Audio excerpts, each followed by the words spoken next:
least, our third speaker tonight is Wayne Himmelson. Please, yes, note that they clapped. His original is from an advanced speaker's manual. The time is 5 to 7 minutes, and the title I don't know. Wayne has given many speeches, and at each one finds himself searching for what to speak about next. This time, he simply just doesn't know. Please welcome Wayne Himmelson.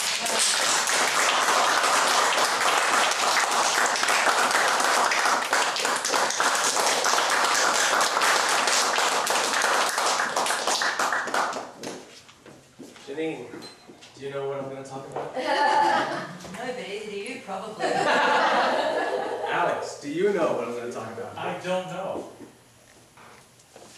Mr. Toastmaster, fellow Toastmasters, and most welcome guests, does anybody know what I'm going to talk about? Would you like to know what I'm going to talk about? I'm going to talk about exactly that. Knowledge. Knowing versus not knowing. It's what I'm going to call the philosophy of knowledge.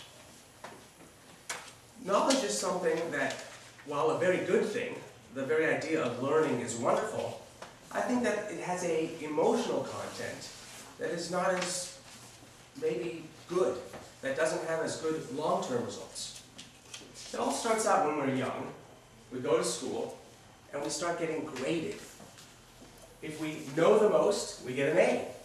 If we know a little bit less, we get a B, a little bit less, a C, and so on and so on. Of course, there's even worse, which is being graded on a curve, where our knowing is in direct relationship to the people on either side of us. What this does is create, at one point, a pride in knowing, and at the same time, a shame in not knowing. I think this needs to change. What I'm going to advocate tonight is an entirely new paradigm, a shift in the way we think. What I'm going to call the philosophy of ignorance. What is the philosophy of ignorance? I'm going to use 3 questions to define it. Why, what, and how? Why a philosophy of ignorance? Quite simply, because it is completely unrealistic to think that we could ever really know. There's just too much to know. If I take any one item, say that tree, I can start, well, what kind of species is that tree? How much does that species grow around the world? How much has that species increased or declined in its growth around the world? And so on, ad infinitum. There's never another question that can't be asked or known. In fact, if I pulled out an Encyclopedia Britannica and put it on your desk, by the time you got through one page, there'd probably be an exponentially more amount of Encyclopedia Britannicas written on new information learned while you were reading that page.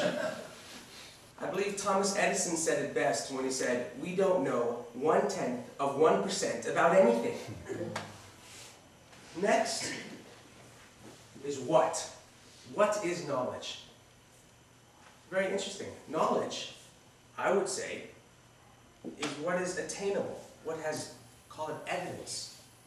If you ask me, Wayne, when were you born? I know I have a birth certificate to show you. If you ask me how many stars in the universe, I would say I don't know. But not only do I not know, I might tell you nobody knows. We don't know. Humanity does not know. I would chalk this up to what still is wanting to be known. At the same time, if you ask some of the philosophical questions, what happens after we die? Some people believe this, some people believe that. But we, humanity, will never actually know. That, again, we chalk up to unattainable and therefore not knowledge.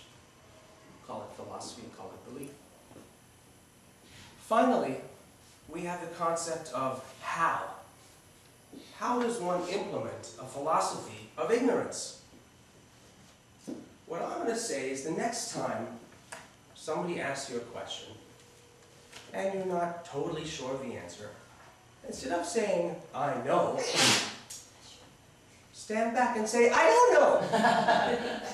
And then get excited to go home, get online, get on Wikipedia or Google, and find out the answer. In effect, exchange the pride in knowing to the pride in discovering. The pleasure should not be about, oh, I know, and being the one who knows the most. The pleasure should be in finding the thing out. The results of not doing this are silly mistakes we make, like when we're driving and we have to get somewhere. We're not quite sure where we're going, but because we are too ashamed to go and ask directions, we're an hour late. Again, there is no shame in not knowing. There is just too much to know. So what I'm advocating to all of you is to step back and take inside the philosophy of ignorance, especially after hearing what I've said tonight. Now the question is, how many of you are going to go out and implement this philosophy of ignorance? I love to play dumb. That's good. How many people in the rest of the world are going to go out there and implement this philosophy of ignorance? I don't know. We don't know.